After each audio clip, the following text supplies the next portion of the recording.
Okay तो started message मिला होगा आप लोगों को, एक बार मुझे बताओ ना, कंफर्म करो एक बार।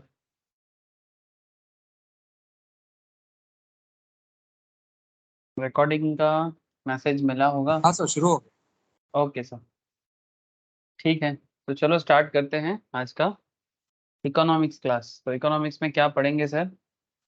सर आज पढ़ेंगे सर, सप्लाई के बारे में बात करेंगे, ठीक है। इससे पहले दिन हम लोग ना कंज्यूमर बिहेवियर पे काफी डिस्कशन किए हैं, डिमांड का पार्ट था वो। कंज्यूमर बिहेवियर अलग से भी पढ़ा जाता है, बट अगर देखा जाए तो वो डिमांड का एक एक्सटेंशन है, ठीक है। डिमांड को प्रॉपरली अंडरस्टैंड करने के लिए कंज्यूमर बिहेवियर अंडरस्टैंडिंग भी बहुत ज़रूरत होता है। तो काफ़ी डिटेल्स में बातचीत हुआ है। अभी मैं आप लोगों को ना सप्लाई की तरफ लेके चलता हूँ। जैसे डिमांड सप्लाई जब भी बात होता है एक साथ सामने आता है, डिमांड सप्लाई ऐसे बोलते हैं, है ना। यानी एक का नाम लो दूसरा हाजिर हो जाता है, ऐसा होता है ना। डिमांड का नाम लो तो सप्लाई हाजिर हो जाता है, और सप्लाई का नाम लो तो डिमांड भी हाजिर हो जाता है। सर ऐसा क्यों? सर ऐसा इसलिए क्योंकि डिमांड और सप्लाई ना माइक्रो इकोनॉमिक्स में एक बहुत ही वाइटल रोल प्ले करता है। मैंने आप ऐसा बोलो कि बिना डिमांड का सप्लाई नहीं है और बिना सप्लाई का डिमांड नहीं है, समथिंग लाइक दैट, ठीक है। दोनों एक दूसरे के लिए बना है सर। हाँ, दोनों एक दूसरे के लिए बना है, ठीक है। एक हिंदी मूवी का डायलॉग होता है ना, एक दूजे के लिए, वैसा ही है, एक दूजे के लिए, ठीक है। तो आज हम लोग ना सप्लाई को तोड़ेंगे, ठीक है। तोड़ेंगे इन द सेंस, तोड़ेंगे इन द सेंस एनालिसिस में इंटरप्रेट करेंगे इसको कि सप्लाई क्या है, और इसको कैसे आप इंटरप्रेट कर सकते हो, और ये इकोनॉमी के लिए कितना ज़रूरी है।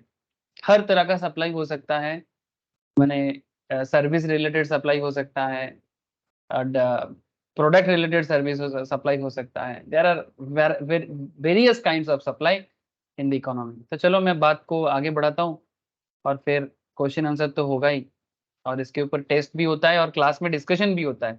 जो लोग ऑफलाइन नहीं आ रहे हो उनके लिए बता रहा हूँ कि अगर आप लोग ऑफलाइन नहीं आ रहे हो तो बहुत कुछ मिस कर जाते हो, क्योंकि ऑफलाइन में जो क्वेश्चन आंसर डिस्कशंस होता है ना, वो बहुत गजब का होता है। सो ट्राई करना सर, मिस ना करें। अच्छा, चलिए सर, स्क्रीन क्लियर है सबको? I hope so.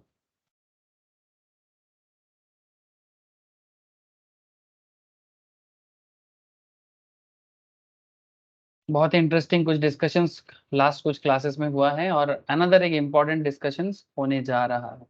ओके, तो सबसे पहले ना सप्लाई का डेफिनेशंस को पढ़ लेते हैं, ठीक है। सबसे पहले सप्लाई का डेफिनेशंस को पढ़ते हैं। सर नॉर्मली मैं आप लोगों को पहले कहानी सुनाता हूँ, फिर डेफिनेशंस वगैरह में आता हूँ। आज मैं थोड़ा डायरेक्ट बात करूंगा, ठीक है।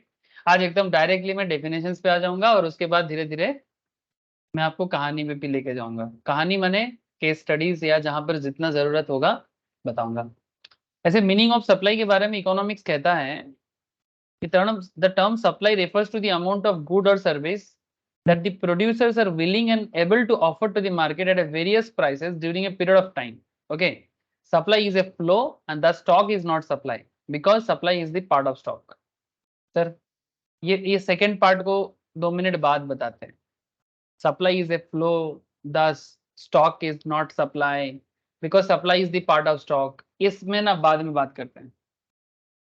पहले मैं आपसे ये बात करूंगा कि सर सप्लाई के बारे में जो बोला, the term supply refers to the amount of a good और service that the producers are willing and able to offer to the market at a various price during a period of time. अब चलो इसके लिए मैं कोई भी एक recent producer का नाम लेता हूँ फॉर द इजी अंडरस्टैंडिंग। किसका नाम लिया जाए? गूगल का भी नाम ले सकते हैं, ठीक है। अच्छा, गूगल तो फिर भी मोनोपोली बना के बैठा है। इंडिया का कोई बिजनेस ले लेते हैं। ऐसे आज गूगल का बर्थडे था, मैं देखा सुबह से, आप लोगों ने देखा? आज गूगल का 25वां बर्थडे था। काफी डूडल बनाया था गूगल, यहाँ पर एक डूडल बनाता है, तो सुबह से चल रहा था। आई थिंक कल से चल रहा था मे बी, जो भी हो।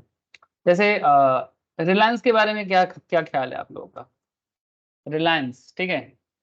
रिलायंस का शेयर के बारे में बात नहीं करूंगा, शेयर मार्केट क्लास थोड़ी ना है। रिलायंस कंपनी, ठीक है। बेसिकली मैं रिलायंस के बारे में बात कर रहा हूँ, Reliance industries. Look at sir, Reliance industries क्या क्या काम करते हैं? बहुत सारा काम है इसका। इसका एक काम तो है नहीं, पेट्रोकेमिकल के काम करते हैं, ऑयल रिफाइनरी में काम करते हैं। रिसेंटली जियो, हाँ सर, चलो क्या क्या प्रोडक्ट इसका है मैं देखता हूँ।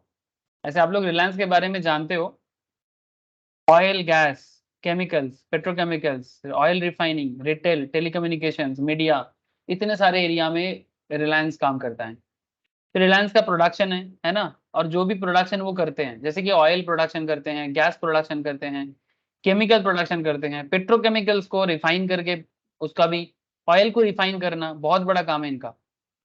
मतलब इंडिया में इतना बड़ा रिफाइनरी तो गवर्नमेंट का भी नहीं है जितना बड़ा रिफाइनरी रिलायंस का है। और सबसे बड़ा बात कि जो रिफाइनरी रिलायंस का है ना सर, जामनगर में है, गुजरात में, ये वर्ल्ड लार्जेस्ट ऑयल रिफाइनरी भी है। और आजकल तो सर टेलीकम्युनिकेशंस पे तो छाया हुआ है जियो, जियो चारों तरफ, है ना, चारों जिधर देखो जियो ही जियो दिखता है। तो टेलीकम्युनिकेशंस पे और मीडिया पे, रिसेंटली मीडिया पे भी आप लोग देख पा रहे हो, जियो सिनेमा। हाँ सर, अरे समझ में आ रहा है कि नहीं आ रहा है? ये जो इंडिया ऑस्ट्रेलिया मैच चल रहा है, जियो सिनेमा में दिखा रहा है। तो जियो सिनेमा काफी सारा, और मैं तो ऐसा भी सुन रहा था, कोई आप लोगों में से कोई मुझे सब बता रहा था, एक खबर दे रहा था कि शायद हॉटस्टार को जियो एक्वायर करेगा, हॉटस्टार को जियो एक्वायर कर लेगा। मैंने इतना दम है इसके अंदर, ये तो नॉर्म समझ में आ ही रहा है। Now know what is the concept sir? Sir concept ये है कि यहाँ पर रिलायंस कौन है? रिलायंस एक प्रोड्यूसर्स है। कौन है? प्रोड्यूसर्स। अच्छा, प्रोड्यूसर के साथ साथ ये सेलर भी है ना, प्रोडक्शन करके म्यूजियम बना के थोड़ी ना रखा है कि भाई आओ मेरे म्यूजियम देख के जाओ। जो भी प्रोडक्ट प्रोड्यूस करते हैं उसको मार्केट में सेल भी करता है। तो सेल करता है तो सेलर बन गया। अच्छा, सेलर को अगर इकोनॉमिक लैंग्वेज में बोला जाए तो उसे सप्लायर कहते हैं। तो पूरा इकोनॉमी के अंदर रिलायंस ये सब मेन मेन प्रोडक्ट सप्लाई भी करते हैं। और भी चीजें हैं रिटेल के अंदर, तो बहुत सारा है, फैशन रिटेल है, ज्वेलरी रिटेल है, ठीक है, और भी चीजें हैं। मैं पार्ट बाय पार्ट में बात नहीं कर रहा हूँ, ओवरऑल एक इंडस्ट्री के बारे में बात कर रहा हूँ। अच्छा, सिर्फ रिलायंस क्यों, आपको मैं टाटा के बारे में भी बोल सकता हूँ, ठीक है। अच्छा, टाटा छोड़ो 2 मिनट के लिए, अदानी ग्रुप के बारे में क्या ख्याल है? ठीक है, इसके बारे में काफी मार्केट कंट्रोवर्सी होता है, आप लोग सुनते होंगे। कंट्रोवर्सी छोड़ो, वो बिजनेस रिलेटेड कंट्रोवर्सी है। हम लोगों को कंट्रोवर्सी में अभी बात नहीं करना है। मैं आपको एक बिजनेस किस तरह से मार्केट में अपना प्रोडक्ट और सप्लाई, ठीक है, लेके आता है, मैं उनके बारे में बात कर रहा हूँ। तो इसका क्या प्रोडक्ट है, 1 मिनट देख लेता हूँ सर। हाँ, ये देखो, सर्विस के अंदर है मेनली, पोर्ट मैनेज करता है, इलेक्ट्रिक पावर सप्लाई करता है, माइनिंग में भी है, बहुत फेमस है माइनिंग में, अदानी का बहुत काम है, रिन्यूएबल एनर्जी में, एयरपोर्ट ऑपरेशंस में, ऑयल एंड गैस डिस्ट्रीब्यूशन पे, फूड प्रोसेसिंग इंफ्रास्ट्रक्चर में। फूड प्रोसेसिंग के बारे में आप लोगों को एक कनेक्शन दे सकता हूँ, वेस्ट बंगाल में बहुत ज्यादा चलता है।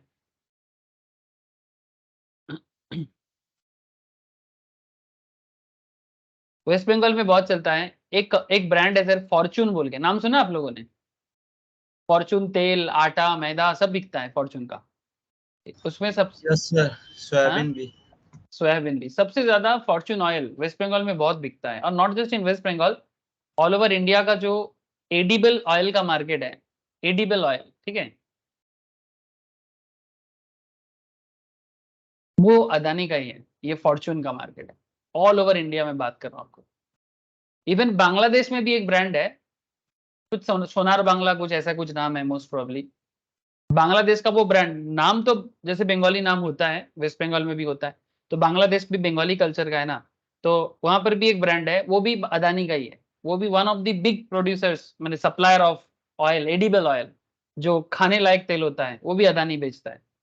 सर कहना क्या चाहते हो, अदानी अंबानी के बारे में बता रहे हो क्या? अरे नहीं रे बाबा, मेरे को अदानी अंबानी के बारे में एडवर्टाइजमेंट करने का जरूरत नहीं है, ये लोग इतना बड़ा हस्ती है, मैं इसके बारे में क्या एडवर्टाइजमेंट करूं?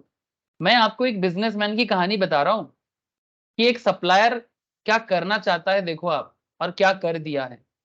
रिलायंस तो फिर भी पुराना है थोड़ा सा इनसे, ये तो 35 साल से है लास्ट, ठीक है, ऐसे गुजरात से इसका बहुत बड़ा इसका बिजनेस है। अब धीरे धीरे इसके बिजनेस और बढ़ रहा है सर, ठीक है, और बढ़ रहा है। हमें ज्यादा बिजनेस के बारे में बोलूंगा तो फिर ये बिजनेस एनवायरनमेंट या बिजनेस, ये भी एक क्लास में आप लोगों को कराऊंगा सर, बिजनेस एनवायरनमेंट या कमर्शियल नॉलेज का। सीए वाले इसको कमर्शियल नॉलेज के नाम से जानता है, और कंपनी सेक्रेटरी स्टूडेंट इसको बिजनेस एनवायरनमेंट के नाम से जानता है।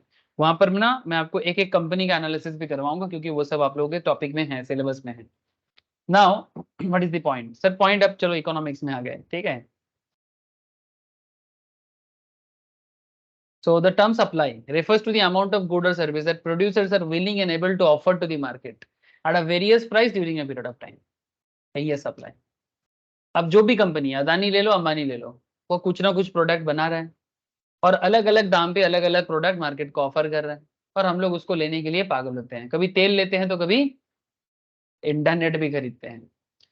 कुछ दिन पहले अंबानी जी को एक पूछा गया था, क्योंकि अंबानी जब मुकेश अंबानी का बात कर रहा हूँ सर, मुकेश अंबानी जब जियो लॉन्च किया था ना, तो ऑन दैट टाइम उनको एक इंटरव्यू में पूछा गया था कि सर तेल का इन्वेस्टमेंट कम कर दिए, मैंने ऑयल रिफाइनरी बहुत बड़ा काम है उनका, मैंने इंडिया में ऑयल रिफाइन होके दुबई, मिडिल ईस्टर्न कंट्रीज से ऑयल को रिफाइन करके गुजरात के जामनगर में, ठीक है, फिर इंडिया में तो सप्लाई होता ही है, एज वेल एज ये वर्ल्ड वाइड भी जाता है, माने इंटरनेशनल सप्लाई भी होता है। इतना बड़ा काम है सर, मजा नहीं कर रहा हूँ। माने हम लोग दुबई से तेल लेते हैं, तेल लेने के बाद उसको रिफाइन करना पड़ता है, और वो रिफाइनरी इंडिया में है, रिलायंस का, ठीक है, यहाँ पर है जामनगर में। जामनगर इज यहाँ पर आसपास में ही कहीं है।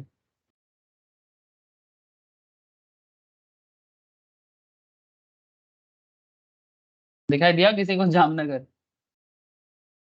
पोर्ट आसपास में, पोर्ट भी है जामनगर में, बहुत बड़ा है सर जामनगर। जामनगर रिफाइनरी, जामनगर गुजरात, ये एरिया है। हाँ ये देखो, बोला ना सर, गोल्फ ऑफ कच्छ है उसके आसपास में। तो क्या होता है यहाँ पर जो रिलायंस का रिफाइनरी है ना, यहाँ से ये लोग क्या करता है, तेल को रिफाइन करके सप्लाई करता है। मैं आपको क्या बताना चाह रहा हूँ सर, ये छोटा मोटा बिजनेस नहीं है, सप्लाई को बड़ा एंगल से देखो। सप्लाई को बड़ा एंगल से देखो कि हम लोग मिडिल ईस्ट कंट्री जहां से तेल मिलता है, ठीक है, जैसे ये सब तेल का कुआं है sir, United Arab, Saudi Arabian Nations, ओमन है ना, मास्कट, यमन, सब तेल का कुआं है। अब यहाँ से तेल इधर आएगा, ठीक है, यहाँ से तेल इधर आएगा, इधर उसको रिफाइन किया जाएगा, फिर इंडिया में जितना जरूरत है वो इंडिया को मिलेगा। इवन गवर्नमेंट भी परचेस करता है, इवन गवर्नमेंट भी परचेस करता है रिलायंस से। उसके बाद अलग अलग कंट्रीज, इवन पाकिस्तान क्या करता है, दुबई से तेल इंडिया आता है, फिर वो रिफाइन होके फिर से दुबई जाता है, क्योंकि इंडिया डायरेक्टली पाकिस्तान के साथ ट्रेड नहीं करता, फिर यहाँ से इधर जाके फिर पाकिस्तान लेता है। वो तो गजब ही दिमाग वाले हैं।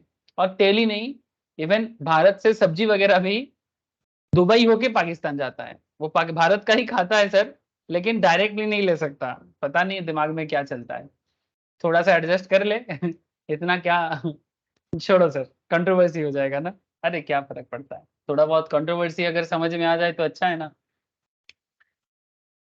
ओके, ऐसे इसलिए बोलते हैं ना, बाप बाप होता है, बेटा बेटा होता है, इसलिए ये बात हुआ है। चलो छोड़ो, मैं वो ज्यादा वो नहीं बोलूंगा। सो सप्लाई एक फ्लो की तरह है जो हर बिजनेस करता रहता है। अब मैं क्यों बता रहा था कि रिलायंस के बारे में, तो तेल का बिजनेस रिलायंस का बहुत बड़ा बिजनेस है। लेकिन जब उनको पूछा गया कि जियो में इतना इन्वेस्टमेंट क्यों कर रहे हो, और जियो का नेटवर्क आपको पता है कहाँ से गया है, पूरा समुद्र के नीचे नीचे से। ये बहुत छोटा मोटा बात नहीं है, एकदम पूरा भारत का जितना समुद्र एरिया ना, इस तरह से पूरा जियो का नेटवर्क फैला हुआ है। तब हम लोग घर में बैठ के फाइबर यूज कर पाते हैं। जियो फाइबर, जियो फोन, बहुत सुंदर सा नेटवर्क बिछाया इन्होंने, हाई क्वालिटी नेटवर्क बिछाया। और फिर उन्होंने बोला कि data is the new oil, ठीक है। जियो के बारे में अंबानी जी का जो ख्याल है, उन्होंने बोला कि data is the new oil, ठीक है। तो अभी वो लोग क्या फोकस किया कि डेटा सप्लाई करना है, तो data is the new oil. देखो सर, पैसा होने से ही नहीं होता, पैसा होना इज नॉट इम्पॉर्टेंट बात, पैसा तो हो जाएगा कम ज्यादा, अलग बात है। But how you can manage your पैसा, how you can manage your cash. Reliance ने जरूर कमाया होगा, लेकिन एक दिन में थोड़ी ना कमा लिया, लास्ट 70 साल से कमा रहा है, लेकिन पैसा तो और भी कंपनी ने कमाया। बट रिलायंस ने ये देखा, दूर का सोचा कि मुझे क्या सप्लाई करना है, मार्केट का नीड क्या है, मैंने डिमांड क्या है, उसके हिसाब से ये लोग जियो को लॉन्च किया, है ना सर। आप लोगों को बात समझ में आ रहा है, ये सर नो? बोलो, बात समझ में आ रहा है कि नहीं आ रहा है? तो जैसे डेटा का फ्लो होना चाहिए होता है ना, वैसा ही किसी भी स्टॉक का फ्लो होना चाहिए होता है। तो supply is a flow. Economics में ना दो कॉन्सेप्ट चलता है, एक स्टॉक कॉन्सेप्ट और एक फ्लो कॉन्सेप्ट। ये नॉर्मली मैक्रो इकोनॉमिक्स में बहुत ज्यादा पूछते हैं कि what is the difference between stock concept and flow concept. Stock concept भी चलता है, फ्लो कॉन्सेप्ट भी चलता है। इकोनॉमिक्स स्टॉक भी है, इकोनॉमिक फ्लो भी है। लेकिन सवाल है कि सर सप्लाई क्या है? Supply is a flow. Supply stock नहीं हो सकता। अच्छा, अगर आपको बोला जा रहा है कि स्टॉक माने, सर इसको थोड़ा अलग एंगल से सोचो। जब इकोनॉमिक्स में हम लोग स्टॉक के बारे में बात कर रहे हैं तो स्टॉक क्या होता है? जैसे मानो एक तालाब का पानी और एक नदी का पानी। सर एक तालाब बने पॉन्ड जिसको हम लोग बोलते हैं, या पूल, जो भी बोलो आप। एक पॉन्ड और एक रिवर, एक रिवर, ठीक है। रिवर क्या है और पॉन्ड क्या है? Please tell me. सुन रहे हो सर आप लोग? कनेक्टेड हो? रिवर और पॉन्ड का जो कॉन्सेप्ट है, इसमें फ्लो कौन है और स्टॉक कौन है? Hello. River sir flow. Stock तो तालाब है और फ्लो रिवर है। Thank you sir. तालाब जो है वो स्टॉक है और रिवर जो है वो फ्लो है, ये सबको पता है सर, ये पूछने वाला बात नहीं था। एग्जैक्टली इकोनॉमिक्स में भी ना दो तरह का कॉन्सेप्ट चलता है। जैसे अगर आप लोगों को पूछूं कि सर आपकी पॉकेट में अभी कितना पैसा है, ठीक है। अगर आपको मैं पूछूं कि सर अभी आपके पॉकेट में कितना पैसा है, ठीक है, तो ये आपको फ्लो पूछा जा रहा है कि स्टॉक पूछा जा रहा है?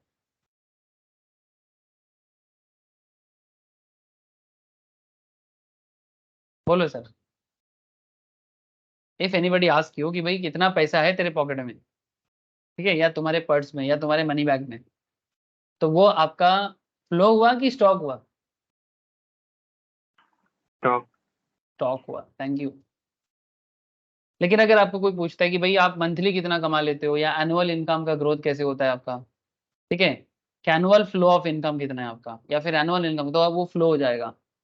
सिमिलर कॉन्सेप्ट देश के लिए भी लागू होता है कि देश का इनकम का फ्लो कितना है, करेंटली देश के पास कितना है। तो जब बात करेंटली देश के पास कितना है ये बात होगा तो वो देश का स्टॉक हो जाएगा।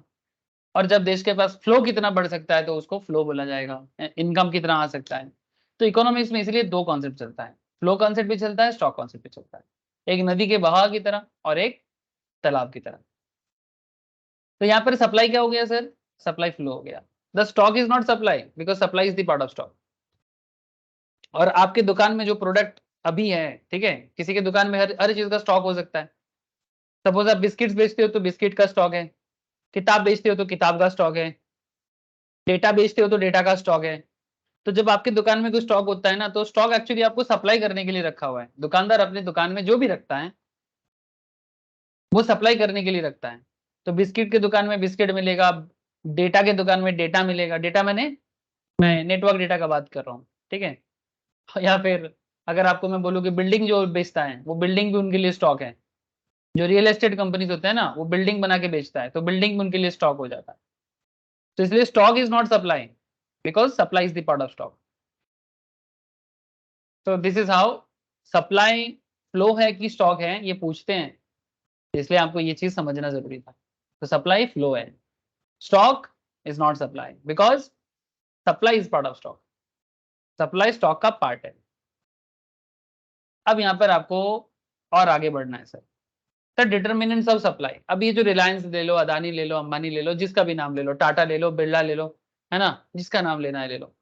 Determinants of supply.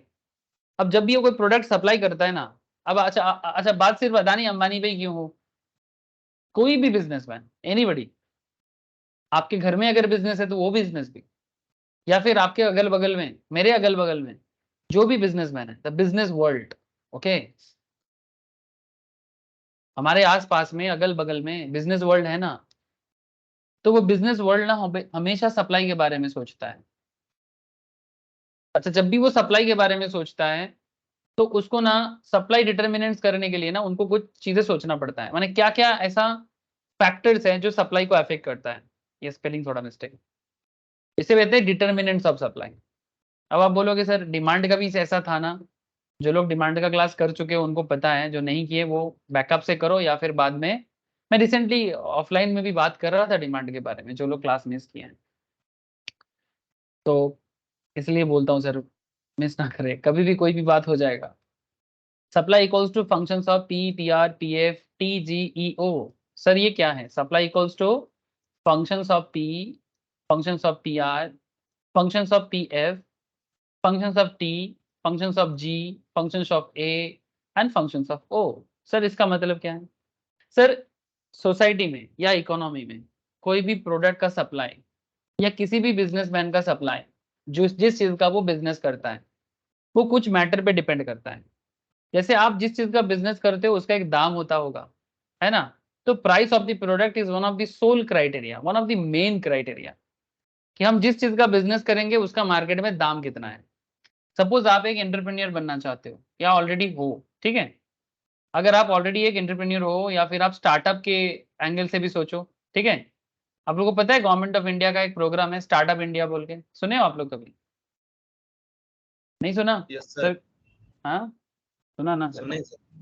Thank you sir. Startup India ये गवर्नमेंट का स्कीम है सर, कोई छोटा मोटा बात नहीं है। इसमें गवर्नमेंट चाहता है कि आप, हमारा न्यू जनरेशन स्टार्टअप करें, न्यू बिजनेस बनाए। गूगल के साथ पार्टनरशिप किया है, ठीक है? अलग अलग और भी कंपनीज के साथ पार्टनरशिप किया है, और गवर्नमेंट चाहता है कि लोग बिजनेस बनाएं, एंटरप्रेन्योरशिप बढ़े। ये देखो सर, आप चाहो तो स्टार्टअप इंडिया के गवर्नमेंट के साइड में जाओ, वहाँ पर स्कीम्स पॉलिसीज पढ़ो। इवन अगर आपका प्रोजेक्ट अच्छा हो, आपके बिजनेस में नॉलेज ठीक ठाक हो, या फिर हर बिजनेस को स्टार्टअप नहीं कहते, कोई प्रॉब्लम सॉल्विंग मैटर होना चाहिए, ठीक है? कि आप सोसाइटी का कोई बड़ा प्रॉब्लम सॉल्व कर रहे हो तो आपको कंपनी फंड देगा। आप लोग ये देखते हो, वो एक होता है ना सर, शार्क टैंक बोल के होता है ना, सुने हो आप लोग शार्क टैंक के बारे में? तो शार्क टैंक में क्या होता है ना, वहाँ इन्वेस्टर्स आते हैं पैसा डालने के लिए, आपको जाना पड़ता है, पिच करना पड़ता है अपने बिजनेस के बारे में, तो वहां पर जाके पिच होता है। तो यहाँ पर स्टार्टअप में भी उसी तरह का सिचुएशन है। अब हर कोई शार्क टैंक में थोड़ी ना जाता है, गवर्नमेंट लेवल में भी काफी चीज हो रहा है, पर प्रॉब्लम क्या है ना, टीवी में ये सब चीज नहीं बताएगा। ये टीवी चैनल्स वाले को ना ये सब चीज दिखा के ना अच्छा नहीं लगता, मैं दिखा देता हूँ, ठीक है? टीवी चैनल को दिखाना चाहिए कि भाई गवर्नमेंट का स्कीम बताओ, गवर्नमेंट क्या कर रहा है वो बताओ, नहीं बताएगा। कहाँ कौन क्या मारपीट कर रहा है, ठीक है, कौन किसके साथ क्या, माने बिना बिना बात का झगड़ा कर रहा है, गाला गाली कर रहा है, वो दिखाएगा। क्यों? क्योंकि उसमें लोगों को कंसंट्रेशन ज्यादा मिलता है। अब ये लोगों को चॉइस करना है कि हम टीवी में क्या देखेंगे।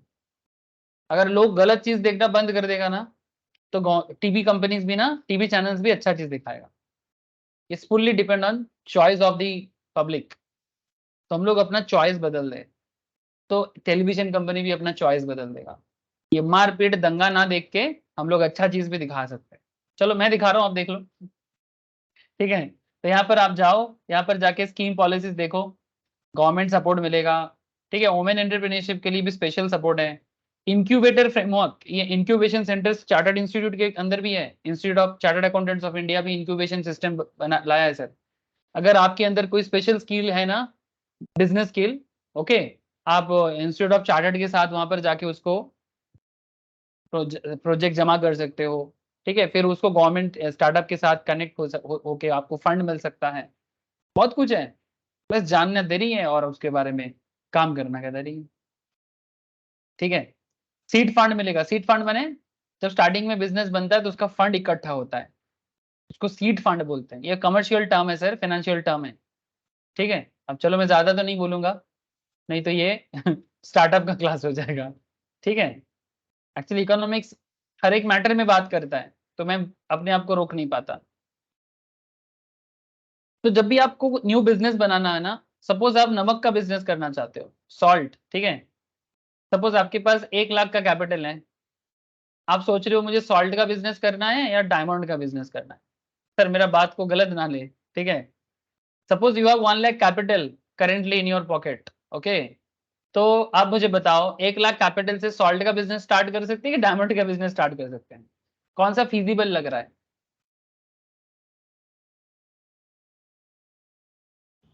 नमक sir.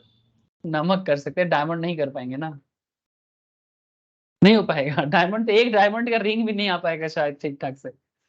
So I hope you understand कि प्रोडक्ट का price is very important for the supplier, कि आप किस चीज का बिजनेस पे आ रहे हो, आपके पास पूंजी कितना है, कैपिटल कितना है, उसके ऊपर डिपेंड करेगा कि आपका सप्लाई क्या क्या कर पाएंगे आप। इसलिए कहते हैं। अच्छा, यहाँ पर और एक बात है सर, यहाँ पर एक बहुत इंपॉर्टेंट बात है कि जब कोई सप्लायर प्रोडक्ट के प्राइस के बारे में सोचता है ना, अदर थिंग्स बीइंग इक्वल, बाकी चीजों को कांस्टेंट करके, माने ये जो पी को वेरिएबल रखो sir, keep it variable. Variable माने ये चेंज हो जाएगा, बट बाकी चीजों को फ्रीज कर दो, रिलेटेड गुड्स का दाम, factor of production, taste and preference, government policies, future expectations and other factors, ये सबको फ्रीज कर दो। फ्रीज करना माने constant, other thing being constant. जब बाकी चीजों को कांस्टेंट करके सिर्फ प्राइस को वेरिएबल करके प्रोडक्ट के सप्लाई के बारे में एक एंटरप्रेन्योर, एक स्टार्टअप, एक बिजनेसमैन सोचता है, तो other things being equal, when price increases then supply increases, and when price decreases then supply decreases. Sir ये कैसे? दाम बढ़ेगा तो सप्लाई बढ़ेगा, प्राइस इंक्रीज सप्लाई इंक्रीज। ऐसा क्यों? कोई बता पाओगे सर? डिमांड के दिमाग में, डिमांड के टाइम पे आपने क्या पढ़ा था? डिमांड में आपने ये पढ़ा था, प्राइस इंक्रीज डिमांड। क्या होता है डिमांड पे? डिक्रीज। डिक्रीज। सप्लाई में क्या होता है, जब प्रोडक्ट का प्राइस बढ़ता है सप्लाई इंक्रीज करता है। ऐसा क्यों सर? कोई बताए मुझे। सर क्योंकि सप्लायर वही कमोडिटी बेचना चाहेगा जिसका प्राइस ज्यादा है। मतलब अब जिसका प्राइस ज्यादा हो, इन द सेंस चाहे वो पर्टिकुलर कमोडिटी, कोई भी कमोडिटी हो, इवन सॉल्ट भी जो सस्ता प्रोडक्ट है ना, नमक सस्ता है ना, कंपेरेटिवली काफी सस्ता है, इवन सॉल्ट का भी दाम बढ़ जाए ना तो सप्लायर को ज्यादा खुशी होता है कि भाई जिस प्रोडक्ट को बेच के आपको 2 पैसा ज्यादा मिलेगा, अब क्यों ना वो प्रोडक्ट बेचना चाहे। अच्छा, इसका मतलब देखो, महंगाई अलग चीज होता है, कंफ्यूज ना हो जाए। कई बार मार्केट में एक्सपेंसिव चीज हो जाते हैं तो उसका मार्केट में डिमांड ही नहीं आता, क्योंकि चीजें महंगा हो जाते हैं तो डिमांड को इफेक्ट करता है। तो यहाँ पर हम लोग ना अभी सिर्फ सप्लाई के एंगल से सोच रहे हैं, डिमांड के एंगल से सोचेंगे। जब डिमांड सप्लाई मैच करता है तब मार्केट एक अलग रूप लेता है। लेकिन फिलहाल आपको दिमाग में ये समझना है कि एज ए सप्लायर आप ऑलवेज वो पर्टिकुलर बिजनेस को चूज करना चाहेंगे। ये साइकोलॉजी है, ये सप्लायर का साइकोलॉजी है कि हम वही बिजनेस करना पसंद करेंगे, चाहे नमक का हो या डायमंड का, जिसको बेच के आपको 2 पैसा ज्यादा मिलेगा। महंगा बेच पाए तो ज्यादा मजा आता है, सिंपल बात है सर। ठीक है, thus there is a positive relation between price and supply. Product का दाम बढ़ेगा तो सप्लायर ज्यादा खुश हो जाएगा, दाम कम होगा तो अच्छा नहीं लगेगा। 1 kg आलू बेच के अगर 10 टका मिले, या 1 kg आलू बेच के, मैं आलू का ही एग्जाम्पल ले रहा हूं आपको, 1 kg आलू 10 टका, 1 kg आलू 30 टका, आप मुझे बताओ दुकानदार क्या पसंद करेगा या फार्मर क्या पसंद करेगा? 1 kg पोटैटो 10 रुपी और 1 kg potato 30 rupees.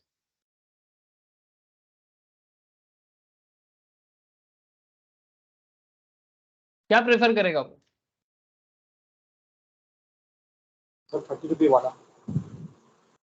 No doubt 30 रुपी प्रेफर करेगा, क्योंकि 1 kg आलू बेच के वो घर पे 30 टका लेके जाएगा, 10 टका कम पड़ेगा ना सर।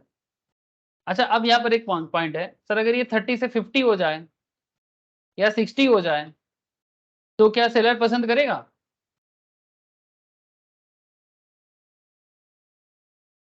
बिल्कुल करेगा सर। बिल्कुल करेगा, थैंक यू सर, वो पसंद करेगा, उसको और मजा आएगा। लेकिन 50-60 सेलर को बहुत पसंद आएगा, लेकिन उल्टा साइड में क्या कस्टमर रेडी टू पे है, मैंने कस्टमर क्या पे कर पाएगा?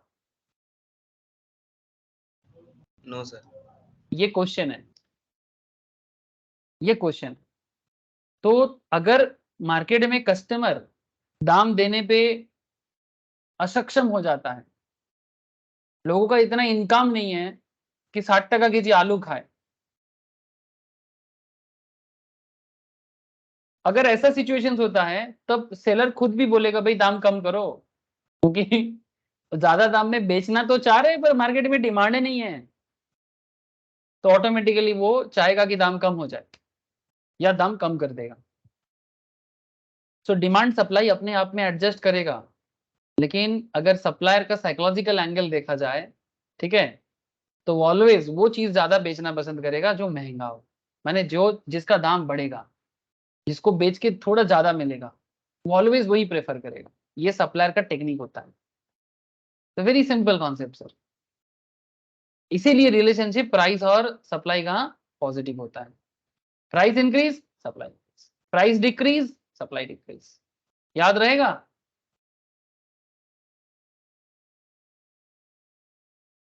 हाँ सर, मोने थाकबे? हाँ सर, यही तो लॉ ऑफ सप्लाई है सर। हाँ, यही तो लॉ ऑफ सप्लाई। हाँ, तो मैं तो वही पढ़ा रहा हूँ सर, लॉ ऑफ सप्लाई तो पढ़ा रहा हूँ। ठीक है, okay. Price of related goods. अब चलो, अब पी को छोड़ो, ठीक है, प्राइस को छोड़ो, रिलेटेड गुड्स के बारे में सोचो। Supply of A commodity depends upon price of all other commodity. एक प्रोडक्ट का सप्लाई डिपेंड करता है उसके रिलेटेड गुड्स की सप्लाई के ऊपर भी। कि price of related commodity rise, they will become relatively more attractive to produce and the supply of that commodity rises, है ना? बात समझे? अगर मार्केट में सब्स्टिट्यूट गुड्स का दाम बढ़ जाता है तो सप्लायर सब्स्टिट्यूट गुड्स बेचना ज्यादा पसंद करेगा, कंपेरेटिवली जो पुराना प्रोडक्ट है उसको छोड़ के चला जाएगा, उसको छोड़ के चला जाएगा। यही दुकानदार का मार्केट कॉन्सेप्ट है। अब जब किसी प्रोडक्ट का market but supply of another commodity will fall, so there is an inverse relation. तो उसका क्या होगा? बाकी दूसरा प्रोडक्ट का सप्लाई कम हो जाएगा। मैं आपको एक दूसरा एग्जांपल देता हूं। जैसे देखो, यानी जिस चीज को बेच के आपको एक्स्ट्रा पैसा आएगा आप उसको बेचोगे, है ना? आप क्यों सस्ता वाला प्रोडक्ट बेचोगे? जैसे मैं आपको एक फार्मर का एग्जांपल देता हूं। स्ट्रॉबेरी,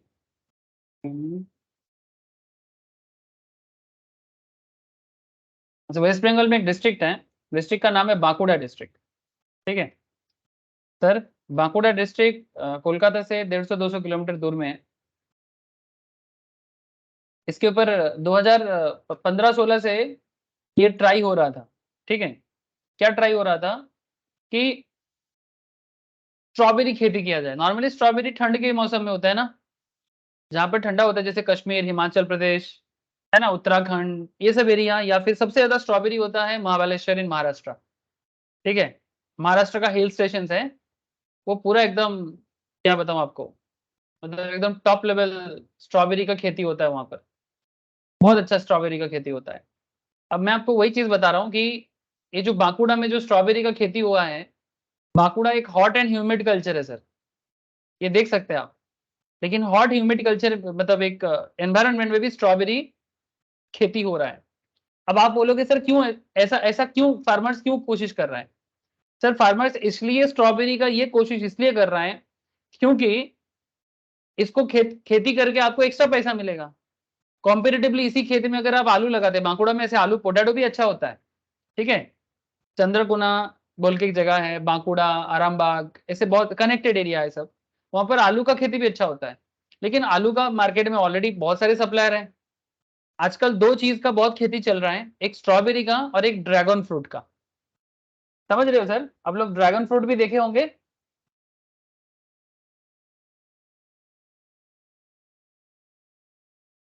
कुछ इस तरह का देखने में। ठीक है, इसको खेती करना कंपेरेटिवली ये नॉर्मली इंडिया का इतना पॉपुलर नहीं था, बट आजकल इंडिया में बहुत हो रहा है और स्पेशली ड्राई रीजन में ज्यादा कर रहे हैं। इस तरह का पेड़ होता है, कैक्टस टाइप का है, बहुत ज्यादा पानी नहीं लगता, लेकिन इसका फ्रूट का मार्केट डिमांड बहुत हाई है। इवन विराट कोहली भी खाता है, ये सुन के और भी लोग खा रहे हैं। ठीक है सर, तो मेरा मेरा कहने का मतलब बहुत सिंपल था कि अगर मार्केट में, अब ये सब इनोवेशन है, ये सब इनोवेशन है। अगर आप देखोगे कि मार्केट में दाम मिल रहा है तो फिर आप शिफ्ट हो जाओ ना। जैसे आपको और एक चीज बता रहा हूँ आपको, कोलकाता से ज्यादा दूर नहीं, हल्का सा दूर जाना है, कोलाघाट क्रॉस करके एक जगह है, उसका नाम है खीराई बोल के। ये बात मैं बहुत बार बोला क्लास में। यहाँ पर लिखो, ऑनलाइन में लोग वो लिखते हैं फ्लावर गार्डन, एक्चुअली गार्डन नहीं है, ये खेती होता है यहाँ पर। खीराई नियर आपका खड़गपुर साइड में पड़ता है, बट खड़गपुर नहीं जाना है आपको, उससे पहले आप देख सकते हो ये ड्रोन का पिक्चर लिया हुआ है, यह सच का पिक्चर है, ऐसा नहीं है कि एकदम ज्यादा कुछ है, ये सच में ऐसा इतना ही अच्छा खेती होता है फ्लावर का। तो यहाँ पर पहले भी होता था, यहाँ पर मेरे कुछ रिलेटिव्स भी हैं, तो मैं जानता हूँ इस जगह को बहुत अच्छी तरह से। तो पहले भी खेती होता था, बट उस टाइम पे ना लोगों को इतना ये ब्लॉग बनाने का ये सब नहीं था, ठीक है। तो आजकल क्या हो गया, इतना ब्लॉग का जमाना हो गया, जैसे ही ठंड का टाइम चालू होगा ना दुर्गा पूजा के बाद से, अब इधर भीड़ चालू हो जाएगा। अब जो लोग एग्रीकल्चर करता था वो लोग ना सीजनल करता था, माने कभी खेती कर फूल का खेती करता था तो कभी वेजिटेबल का खेती करता था। आजकल तो वेजिटेबल खेती करना बंद ही कर दिया, ऐसा सोचो आप। क्यों? क्योंकि साल भर इतना लोग आते हैं, इवन फॉरेनर्स तक आते हैं, सीरियसली इवन फॉरेनर्स तक विजिट करते हैं ये जगह को देखने के लिए।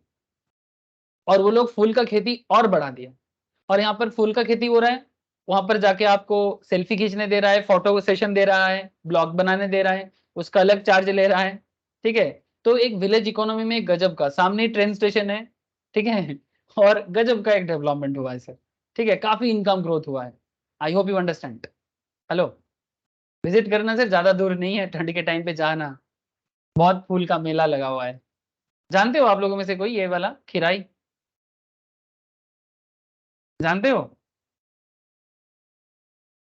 एनीबडी, किसी को पता है? अभी पता चला सर। अभी पता चला? थोड़ा ठंड गिरने दो, नवंबर दिसंबर, ठीक है, जनवरी फरवरी, इस टाइम पे हावड़ा से लोकल ट्रेन पकड़ना और खीराई स्टेशन उतरना, मास्कोड़ा क्रॉस करके एक जगह आएगा खीराई बोल के, वहां उतर जाना, वहां से उतर के टोटो मिल जाएगा, बोलना कि मेरे को फ्लावर गार्डन लेके चलो, वो घुमा के लेके आएगा। मैंने बेसिकली देखो, मैं आप लोगों को इसलिए नहीं बोल रहा हूँ, मैं आप लोगों को बोल रहा हूँ कि मैंने सिर्फ फ्लावर का खेती करके लोग किस तरह का प्रोफेशन को बदल डाला, मैंने ये गजब है ब्लॉगिंग का जमाने के चक्कर में। तो सिचुएशन के साथ साथ दुनिया भी बदल रहा है। ओके, तो supply of A commodity depends upon the rise of other commodity.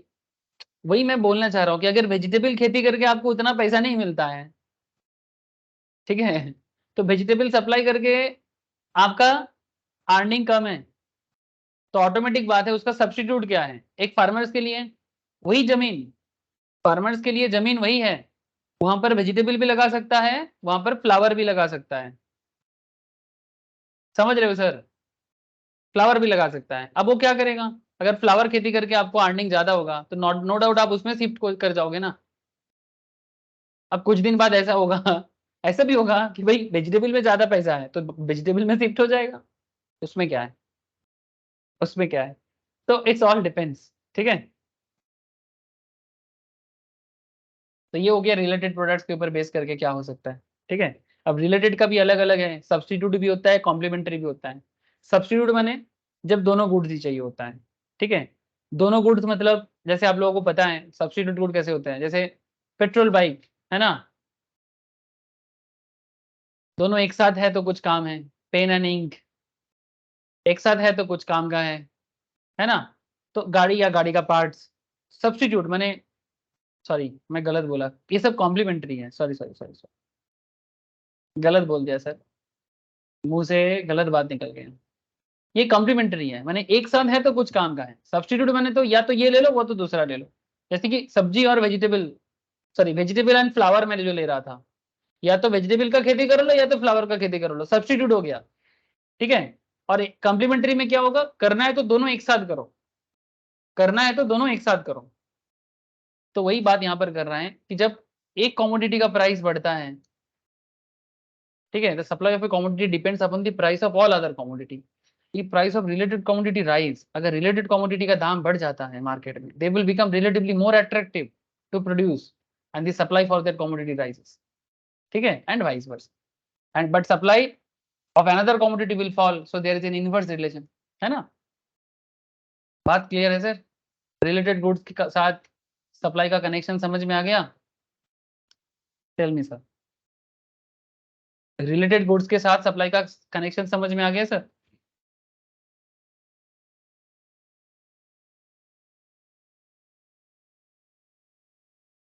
Yes, sir. Yes sir. अच्छा, factor of production, another VVIP point sir, factor of production. कोई मुझे बता सकते हो फैक्टर ऑफ प्रोडक्शन क्या क्या है? सुमित, तुषार, दिशा, बोलो sir. Survey the land, labor, capital, and entrepreneur. Land, labour, Capital or entrepreneur. Very good, thank you. Land, labour, capital and entrepreneurship.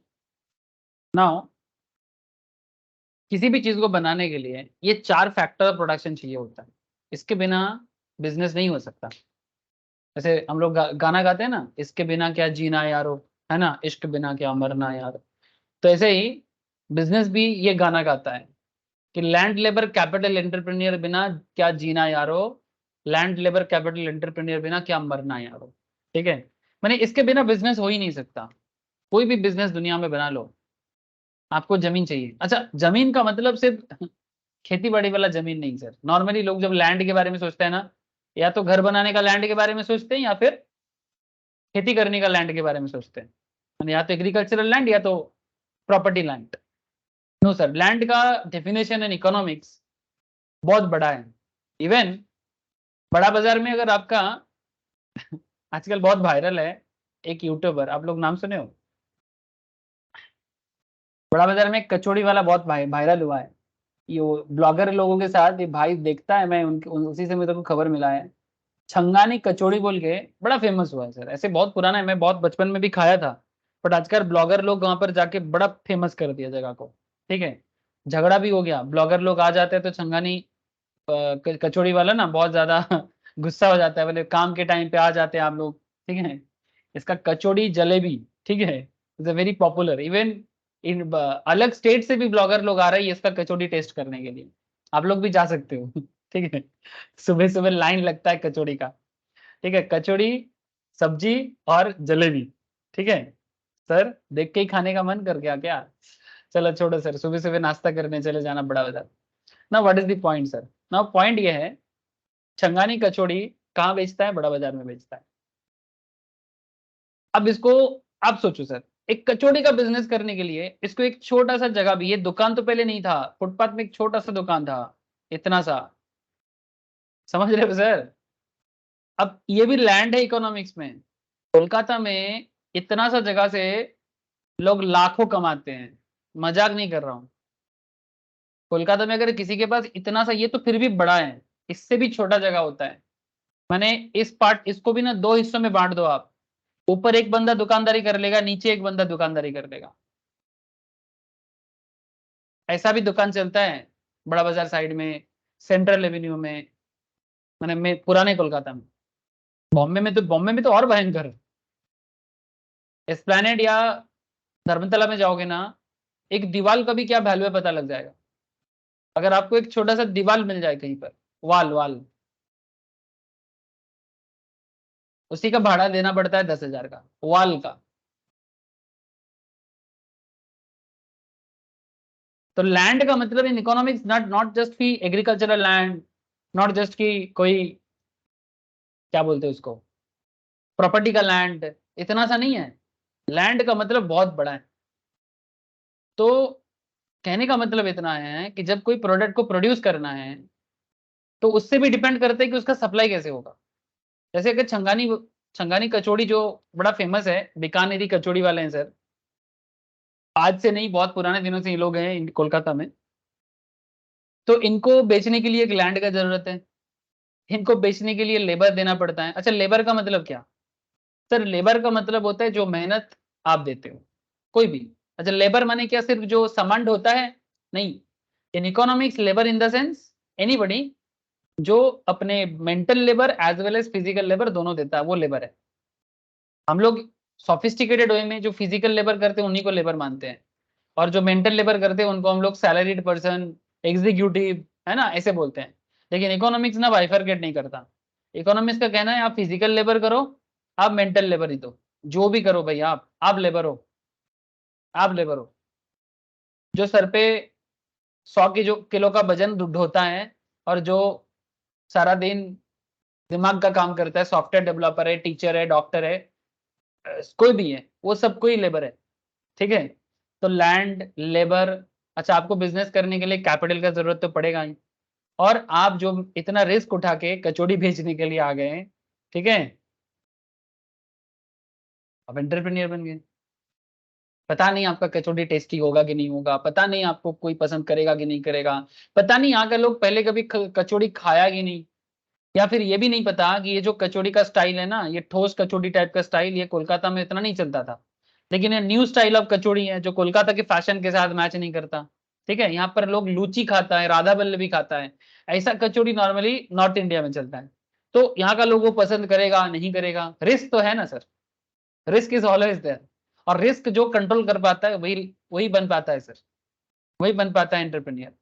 Now अब इतना सारा चीज मेंटेन करने के बाद, इतना सारा चीज मेंटेन करने के बाद उसका कॉस्ट को मेंटेन करना है। अब लैंड के बदले ना आपको रेंट देना पड़ता है, लेबर के बदले आपको वेजेस देना पड़ता है, और क्या बोलो, लैंड के बदले रेंट देते हो, लेबर के बदले वेजेस देते हो, कैपिटल के बदले मानो घर में पूंजी नहीं है, किसी से उधार लिए हो या बैंक से लिए हो, क्या देना पड़ेगा?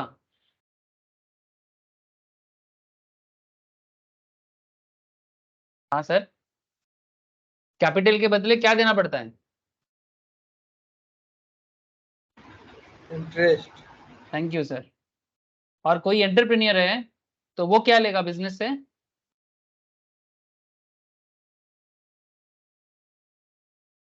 सर शेयर या डिविडेंड। हाँ प्रॉफिट, ठीक है, प्रॉफिट, डिविडेंड माने part of the profit, very good sir. So ये सब आपका कॉस्ट है ना बिजनेस का, रेंट देना, वेजेस देना, इंटरेस्ट पे करना, ये सब तो कॉस्टिंग है। तो अगर आपका कॉस्ट बढ़ जाएगा, सप्लाई गिर जाएगा, कॉस्ट बढ़ेगा तो सप्लाई गिरेगा, कॉस्ट कम होगा तो सप्लाई बढ़ेगा। तो सप्लाई कॉस्ट ऑफ प्रोडक्शन पे भी डिपेंड करता है, factor of price of production. A rise in price of factor of production of commodity will make the production of that commodity less profitable. जब market में चीजों का रेंट बढ़ जाता है ना, जब मार्केट में बैंक का इंटरेस्ट बढ़ जाता है तो आपका प्रॉफिट गिर जाता है, तो सप्लाई क्या हो जाएगा, डिक्रीज कर जाएगा, क्या हो जाएगा, decrease. If cost of production decrease then supply will increase. किसी भी चीज को बनाओ सर, ये चार फैक्टर के बिना नहीं होता है। सो इसके अंदर क्या रिलेशन है, inverse relation. Cost of production बढ़ने से सप्लाई गिरता है और कॉस्ट ऑफ प्रोडक्शन डिक्रीज होने से सप्लाई बढ़ जाता है। तो रिलेशन कैसे, उल्टा रिलेशन है, इनवर्स रिलेशन, सप्लाई और कॉस्ट ऑफ प्रोडक्शन के बीच। याद रहेगा सर, वीवीआईपी पॉइंट है, this is the VVIP point, याद रखना, जिंदगी में भी बड़ा काम आएगा, एग्जाम में भी बड़ा काम आएगा, ठीक है। Sir technology, sir technology improve करेगा तो कॉस्ट क्या होगा, बढ़ेगा कि गिरेगा?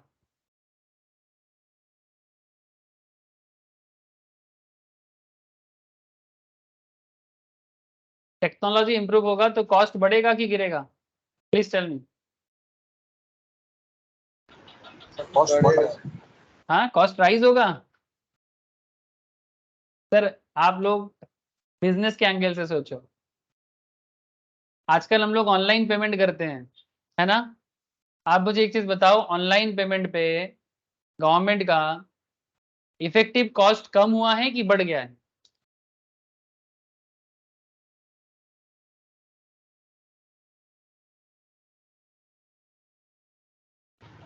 बढ़ गया। नहीं सर, इफेक्टिव कॉस्ट कम हो गया है। टेक्नोलॉजी को डेवलप करने में खर्चा जरूर होता है स्टार्टिंग में, लेकिन एक बार टेक्नोलॉजी स्प्रेड हो जाए, आपके बिजनेस के लिए ओवरऑल खर्चा कम हो जाए। मैं आपको एक एग्जांपल देता हूं। एक जमाना था, कौन सा एग्जांपल, तो बहुत एग्जांपल दिमाग में चल रहा है।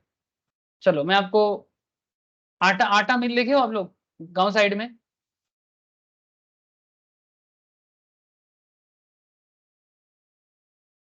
विलेज या छोटे छोटे शहर में फ्लावर मिल तो देखे होंगे, जहां पर पूरा, यस सर, देखे हैं सर। है ना, पुराने स्टाइल में अभी भी आटा पीसता है, जैसे देखो अभी भी है सर। अभी भी है ना। ऐसे तो इनका आटा ज्यादा मतलब खाने में अच्छा होता है, ठीक है। फ्लावर मिल का आटा खाना भी चाहिए क्योंकि उसमें फाइबर पूरा मिलता है, लेकिन बड़े बड़े मशीन आने के बाद, ठीक है, बड़े बड़े मशीन आने के बाद हम लोग गणेश आटा, आशीर्वाद आटा ये सब खाते हैं। ये मशीन पे जो आटा बनता है, ये एक साथ कितना सारा, आप लोग डिस्कवरी चैनल देखे होंगे, एक साथ कितना आटा को प्रोसेस कर लेता है, फिर उसको पैकेजिंग कर लेता है, फिर मार्केट में देता है। तो टेक्नोलॉजी सेटअप कॉस्ट ज्यादा है ऑब्वियसली। इसका देखो टेक्नोलॉजी पुराना टेक्नोलॉजी है, ये भी टेक्नोलॉजी है ना, लेकिन ये टेक्नोलॉजी और ये टेक्नोलॉजी में फर्क है। इसमें आटा प्रोसेस होके पैकेज होके निकल के एकदम गाड़ी में लोड हो जाएगा, और इसमें आटा निकलेगा, आप उसको हाथ में पैकेट करोगे, फिर किसी को गार्डर लगाओगे, फिर लोगों को दोगे। ऐसा अगर आप मुझे बोलोगे सर, आप मेरा पर्सनल चॉइस अलग है, बट अगर ओवरऑल टेक्नोलॉजिकल डेवलपमेंट के कारण मार्केट सप्लाई का सिनेरियो देखो, तो टेक्नोलॉजी डेवलप करने के लिए आज बड़े बड़े कंपनी आटा का बिजनेस कर पा रहा है ना। आपको पता है ये जो कंपनी है गणेश आटा बोल के, ये जो कंपनी है जिसका नाम है गणेश आटा, कितना कमाता है, मजाक नहीं कर रहा सर। इसके ऊपर अलग से, ये स्टॉक मार्केट में लिस्टेड नहीं है, गणेश आटा नेटवर्थ। इसमें ऑल्टरनेटिव इन्वेस्टमेंट होता है, ये शेयर मार्केट क्लास में पोर्टफोलियो इन्वेस्टमेंट के अंदर बोला जाता है। इसका शेयर नहीं मिलता मार्केट में, बट इसमें अगर किसी को इन्वेस्ट करना है उसका भी अलग रूट होता है, ठीक है, that is a portfolio management concept. बड़े बड़े कंपनीज हैं, HDFC securities, Motilal Oswal financial service, ठीक है, ICICI डायरेक्ट, उनके थ्रू से आप यहाँ पर पैसा लगा सकते हो। गणेश आटा मैदा बहुत प्रॉफिटेबल कंपनी है सर, उसका मैं कुछ हिसाब अगर मुझे मिल जाए, तो प्राइवेट कंपनी है तो डेटा ज्यादा आपको दिखेगा नहीं। ये देखो रिसेंटली, रिसेंटली आप देखो तो आपको समझ में आएगा। ये देखो कोई कंपनी है मोप इन्वेस्टमेंट एडवाइजर बोल के, जिन्होंने गणेश आटा में 100 करोड़ का स्टेक लिया है, गणेश आटा मैदा में 100 करोड़ का स्टेक लिया है, समझ रहे हो। लेकिन गणेश आटा एक प्राइवेट कंपनी है, तो उसको भी लेने का तरीका है, ठीक है। वो पोर्टफोलियो इन्वेस्टमेंट की, जब हम लोग स्टॉक मार्केट का पूरा एकदम अंदर से नॉलेज लोगे ना, तो आपको पता लगेगा कि कैसे क्या होता है। बट फिर भी मैं आपको थोड़ा सा आइडिया दिया कि किस तरह से आप समझ सकते हो। तो what is the point sir. तो गणेश आटा अगर पुराने सिस्टम में रह जाता, पुराने फ्लावर मिल सिस्टम में रह जाता, तो आज वो सप्लाई नहीं कर पाता, आज टेक्नोलॉजी के कारण जो कर पा रहा है ना। क्या बोलते हो सर, बोलो।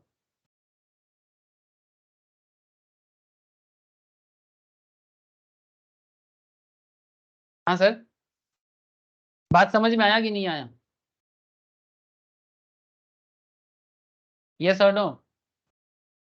टेक्नोलॉजी अल्टीमेटली यस सप्लाई को सर। ग्रो करता है, बात समझ में आया। यही बात मैं करने का कोशिश कर रहा हूँ। Technology advance based on new discoveries and innovations reduce the cost of production.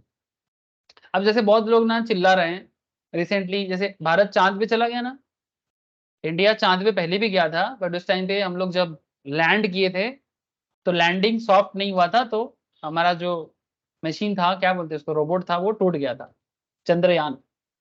तो इस बार हम लोग सॉफ्ट लैंडिंग कर लिए और अभी एकदम जिंदा है सॉफ्ट, मतलब साउथ पोल पे। तो किसी को, जिसको नॉलेज नहीं है, वो क्या सोच रहा है कि चांद में सैटेलाइट भेज के क्या फायदा। अरे वही तो सवाल है सर।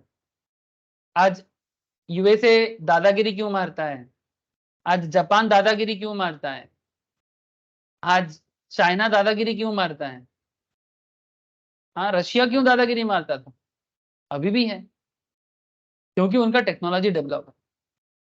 तो जिनके हाथ में टेक्नोलॉजी होगा, पावर उसके पास होगा। सैटेलाइट के थ्रू से पूरा, अब ये इंजीनियरिंग है, मैं आपको क्या समझाऊं, मुझे भी इतना इंजीनियरिंग का नॉलेज नहीं है, बट इतना मुझे समझ में आता है सर, इसका एप्लीकेशन बहुत बड़ा है। जो कंट्री जितना अच्छा सैटेलाइट बेस्ड में जितना अच्छा इनोवेशन कर सकता है, ठीक है। आज चांद के बारे में जानना इज नॉट वेरी इंपॉर्टेंट, वो तो इंपॉर्टेंट है ही, उससे भी बड़ा इंपॉर्टेंट है स्पेस को समझना। बिकॉज ये अर्थ जो है ना, ये स्पेस के चलता थ्रू से चलता है। साइंस कितना इंप्रूव है देखो आप, हम लोग घर पे बैठे बैठे पढ़ाई कर रहे हैं, कहाँ आ गए साइंस। ये सभी संभव है सैटेलाइट के कारण। सैटेलाइट ना होता तो टेलीविजन ना होता, टेलीविजन ना होता, रेडियो ना होता, इंटरनेट ना होता। रेडियो ही तो सबसे पहले जो आया था, है ना, जिसको हम लोग बंगाली में बोलते हैं बेतार, है ना। ये जो टेलीफोनिक कम्युनिकेशन होते हैं, तार के थ्रू से आवाज यहाँ से वहां चला जाता है। मैं जो आपको बात कर रहा हूँ, मेरा आवाज आपके पास कैसे जा रहा है? बड़ा गजब का चीज है ना, ये स्पेस टेक्नोलॉजी है, ये पूरा ब्रह्मांड का कॉन्सेप्ट है।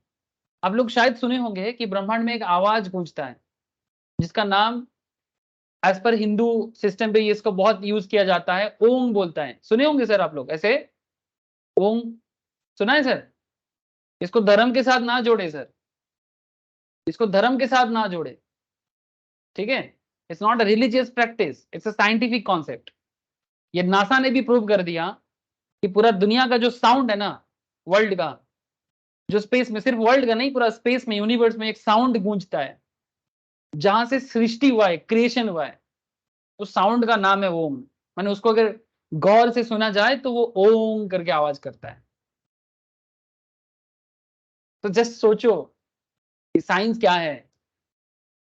हर बात को रिलीजियस मैटर से नहीं जोड़ना चाहिए। हाँ, ये उनका धर्म है, मेरा धर्म है, ऐसा ना करे। जाने, चीजों को समझे, ठीक है? पुराने जमाने में लोगों को शिक्षा धार्मिक तरीके से दिया जाता था, ठीक है? अब जब लोग मूर्ख होता था ना, तो उनको कैसे समझा जाए, तब उनको अलग अलग तरीके से कहानी बना के, भगवान बोल के, तब ना वो मान्यता देता था। लेकिन जिनको पता था साइंस क्या है वो समझ जाता था। अब जिनको समझ नहीं आता था उनको स्टोरी के एंगल से बताया जाता था, ठीक है? छोड़ो छोड़ो सर, साइंस क्लास नहीं है। I hope you understand, technology is a big thing. ये भारत चांद में गया माने स्पेस को समझ पाएगा, ठीक है? दूसरे दूसरे और भी सैटेलाइट को समझ पाएगा, तो इंडिया लीड कर पाए। एपीजे अब्दुल कलाम सर जब फर्स्ट टाइम एटॉमिक रिसर्च किया था ना सर, एटॉमिक पावर जब हम लोग बने थे 2000 अर्ली 90s के टाइम पे, एक मूवी भी उसके ऊपर बना है सर, परमाणु बोल के। जब एपीजे अब्दुल कलाम जब सर क्या बोलते हैं, डीआरडीओ का चेयरमैन थे, अटल बिहारी वाजपेयी तब हमारे प्राइम मिनिस्टर थे। अमेरिका नहीं चाहता था कि भारत एटॉमिक पावर बन पाए। अमेरिका क्यों, दुनिया के कोई भी डेवलप नेशन नहीं चाहता था कि एटॉमिक पावरफुल कंट्री और बने। और सैटेलाइट लॉन्च करने के लिए, एटॉमिक पावर रिसर्च करने के लिए जो चीजें चाहिए होता है वो भारत के पास नहीं था। तो या तो इंपोर्ट करो या तो यहाँ पर बनाओ। तो आप बिलीव नहीं करोगे, the leadership of APJ Abdul Kalam sir and और भी बड़े बड़े साइंटिस्ट, सबका नाम तो याद नहीं रहता है सर, इंडिया ने सारा प्रोडक्ट खुद देश में बनाया। और उड़ीसा का चांदीपुर जानते हो, जहां से सैटेलाइट लॉन्च होता है? उड़ीसा का एक चांदीपुर है और एक आपका विशाखापत्तनम के पास एक जगह है आंध्र प्रदेश में। मैं आपको दिखा देता हूँ, उड़ीसा का चांदीपुर एरिया, वहीं से पहला मतलब स्पेस का जो सैटेलाइट लॉन्च किया था। और उसके बाद एटॉमिक पावर के ऊपर भी आपका पोखरान में, राजस्थान में भी प्रूव करके दिखाया था। तो ये सब ऐसे नहीं हो जाता है सर, बड़े बड़े लोगों का बलिदान है, टेक्नोलॉजिकल डेवलपमेंट है, तब जाके आज इंडिया डेवलप हो पा रहा है। ये देखो, ये बालासोर है ना सर, बालासोर, बालासोर स्टेशन से उतर के चांदीपुर जाना पड़ता है। यहाँ पर आपको मिल जाएगा सर, चांदीपुर स्पेस स्टेशन यहीं पर है सर। ये डीआरडीओ ऑडिटोरियम देख रहे हैं सर, ये देखो, डिफेंस रिसर्च डेवलपमेंट का ऑफिस है। डीआरडीओ स्पोर्ट्स कॉम्प्लेक्स यहीं पर है। ये एकदम, ये जोन है सर, रेस्ट्रिक्टेड जोन है, इसके अंदर से जा सकते हो but it's a very restricted zone, checking वगैरह होके फिर जा सकते हो। फिर ये रास्ते में आके समुद्र में आके मिलता है। सर क्या क्या है सर, सर माथा खराब हो जाएगा, छोड़ो। लेकिन आपको बस मैं टेक्नोलॉजी का ओवरऑल डेवलपमेंट के बारे में बता रहा हूँ। इंडिया जितना टेक्नोलॉजिकली डेवलपमेंट होगा, इंडिया का बिजनेस ओवरऑल चारों तरफ से डेवलपमेंट मिलेगा। तो technology advances based on new discoveries, ये सब जनरल नॉलेज के साथ भी जानना चाहिए आपको। जो लोग सीएस का एग्जाम देंगे उनको जनरल नॉलेज भी आता है, तो इकोनॉमिक्स पढ़ते पढ़ते आपका जीके भी डेवलप कर लीजिए। तो technology advance based on new discoveries, innovation, reduce the cost of production, results in more and more supply of commodity. With the traditional technology supply can not be increased. जो traditional method में संभव नहीं था वो आज संभव हो गया। मैं आपको जीरोधा के बारे में बताने जा रहा था। जीरोधा 2011 में बना एक technology based stock broking company है। इससे पहले बड़े बड़े नाम था, मोतीलाल ओसवाल, ठीक है, ICICI direct, SBI cap securities, आज भी है एचडीएफसी। लेकिन 2011 में जब ये टेक्नोलॉजिकल बेस्ड कंपनी बन के आया, शुरू में सब बोल रहा था क्या नहीं चलेगा, नहीं टिकेगा। आप बिलीव नहीं करोगे, पहला 6 साल में, फर्स्ट 6 ईयर्स में ये लोग 60,000 कस्टमर एक्वायर किया। फिर नेक्स्ट 5 साल में ये लोग 5 लाख कस्टमर टोटल बनाया, और आज 2023 में इनका कस्टमर बेस है 1.5 करोड़ का, और ये इसलिए संभव है बिकॉज ऑफ टेक्नोलॉजी। इग्नोर नहीं कर पाओगे आप, टेक्नोलॉजी का एडवांसमेंट को आप इग्नोर नहीं कर पाओगे। बहुत एग्जाम्पल हो सकता है, business to business matter change हो जाएगा। मैंने आपको ट्रेडिशनल आटा बिजनेस का भी बात कर दिया, मैंने आपको स्टॉक ब्रोकिंग का भी बात कर दिया, मैंने आपको एटॉमिक एनर्जी के ऊपर बेस करके इंडियन इकोनॉमी के बारे में भी बोला। ठीक है, आज इंडिया को दुनिया क्या करता है ना, आगे नहीं दिखा सकता एटलीस्ट। ठीक है, जब पहले दिखाता था 90s के जमाने में। और मजा का बात है, जब जब ये कारनामा हुआ है तब तब बीजेपी सत्ता में रहा है। अब पता नहीं इसमें बीजेपी का क्रेडिट देना कोई चाहेगा नहीं चाहेगा, बट मैं देख पा रहा हूँ सर, लीडरशिप बहुत बड़ा इशू है। ठीक है, अटल बिहारी के टाइम पे भी ये लीडरशिप इशू देखा गया था, और तब एपीजे अब्दुल कलाम सर जैसे एक बड़ा साइंटिस्ट भी हम लोगों को मिला था, ऐसे राष्ट्रपति भी मिला था। और आज मोदी जी के लीडरशिप में भी इंडिया का ना एक ऐसे चेहरा मिला है, पावर है, दुनिया आग नहीं दिखा सकता। ये चाहिए सर, ये मेरा पर्सनल मानना है, बाकी सबका अपना अपना हो सकता है चॉइस। चलो ठीक है, तो टेक्नोलॉजी, गवर्नमेंट पॉलिसी में इफेक्ट द सप्लाई। जैसे सरकार जब टैक्स, अब इसके ऊपर भी कुछ करंट अफेयर्स है, अभी बताता हूं आपको। गवर्नमेंट पॉलिसी में effect the supply of by imposing taxes. अब रिसेंट खबर आपको पता है किसी को, टैक्स को लेके बड़ा बात चल रहा है मार्केट में।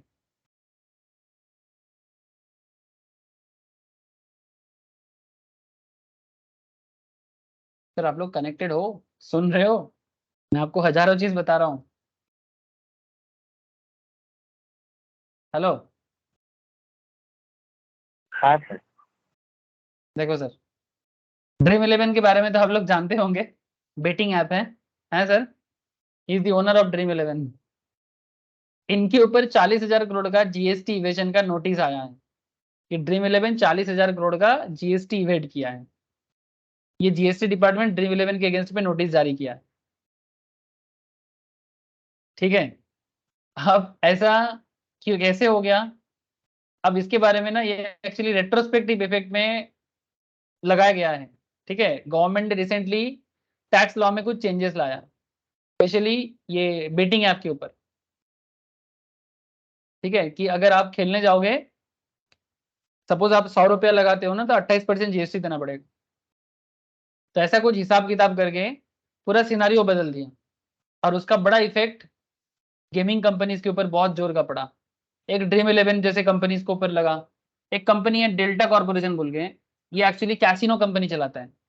ठीक है, क्या चलाते हैं सर, कैसीनो कंपनी। मैं बता देता हूं आपको, देखो ये 52 वीक 52 वीक लो में चला गया इसका शेयर। कैसीनो कंपनी है, गोवा में मेनली इसका कैसीनो है, बट इनके ऊपर जीएसटी नोटिस आने के बाद इनके ऊपर बहुत बड़ा झटका लगा, क्योंकि सरकार ने टैक्स पॉलिसीज चेंज कर दिया for betting companies, casino business, ऐसे बिजनेस के ऊपर।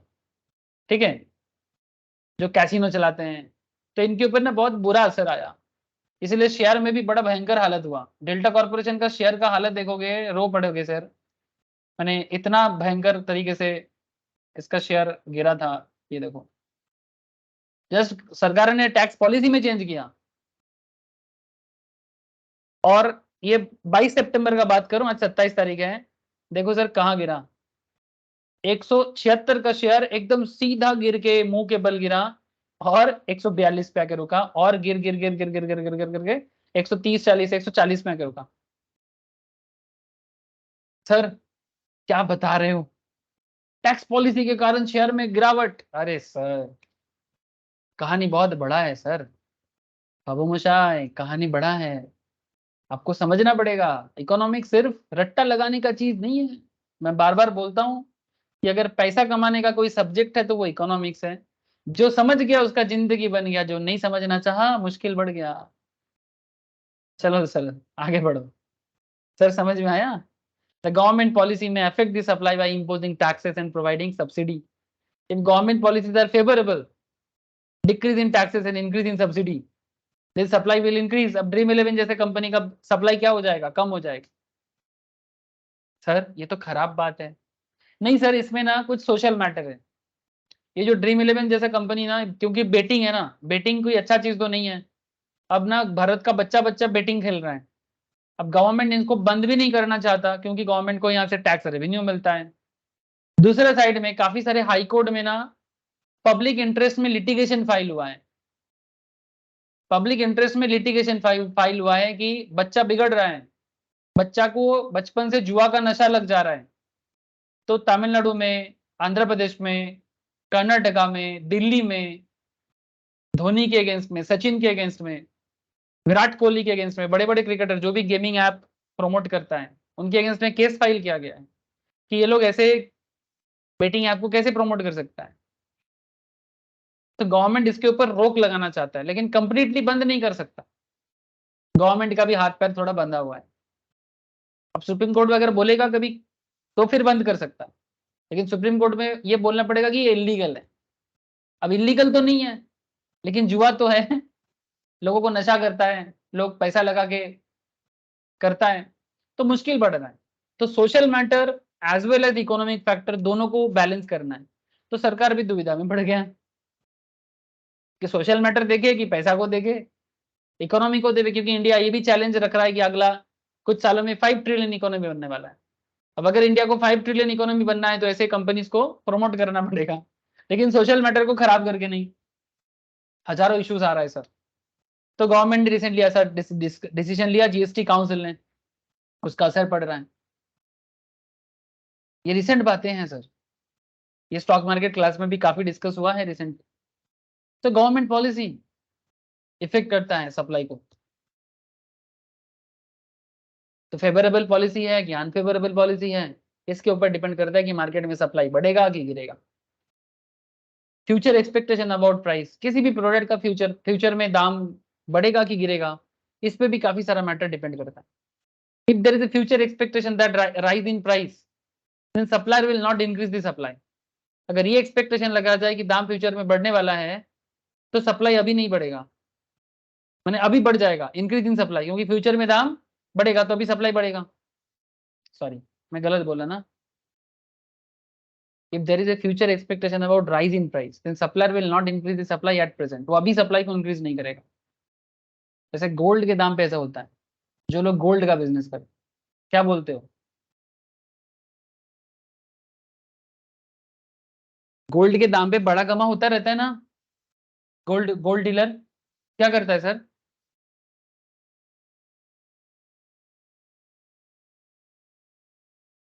सर आप लोग गोल्ड बिजनेस के बारे में आइडिया है। गोल्ड का क्या है ना, मार्केट में दाम बढ़ता गिरता है। तो गोल्ड बिजनेसमैन ना ऑलवेज क्या चाहते हैं कि अगर सस्ता दाम पे उनको मार्केट में मिला है ना, तो वो कोशिश करेगा अगर फ्यूचर में दाम बढ़ जाएगा ना तो उस दाम पे मार्केट में बेचना चाहेगा। जैसे आपको मैं, चलो इसके लिए मुझे आपको कमोडिटी मार्केट दिखाना पड़ेगा।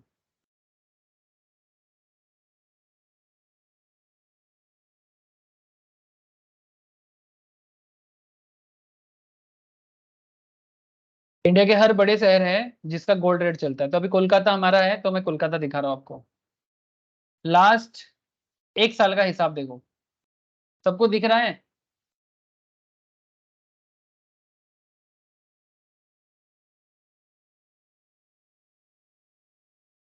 কি দেখা যাচ্ছে কি যাচ্ছে না? हाँ सर, हाँ सर यस सर। देखो सर, गोल्ड का 1 साल पहले का रेट क्या था, अप्रोक्स 50,000 51,000। तो मानो आपके पास पुराना 50,000 के आसपास का सोना पड़ा हुआ है। आपने, आप बिजनेस मैन हो, गोल्ड का बिस्किट्स खरीदते हो और उसको ज्वेलरी में बदल के बेचते हो। इवन बिस्किट्स में भी ट्रेड कर सकते हो। अच्छा, अगर आपको बिस्किट नहीं खरीदना है तो गोल्ड ना एक कमोडिटी भी है, इसका अलग अलग से मार्केट में ट्रेड भी होता है। अगर आप गोल्ड का समझते हो ना तो गोल्ड में ट्रेड भी कर सकते हो। सर क्या बोलते हो? हाँ सर, उसके लिए भी एक पढ़ाई होता है, कमोडिटी ट्रेडिंग बोल के। जैसे लोग स्टॉक मार्केट पढ़ते हैं, वैसा मेरे पास कमोडिटी ट्रेडिंग भी पढ़ते हैं। ठीक है, करेंसी ट्रेडिंग भी होता है। तो इस तरह का पढ़ाई होता है सर। अब छोड़ो, मैं ज्यादा भी नहीं बोलूंगा। तो अभी गोल्ड का दाम क्या है, 50,000 है।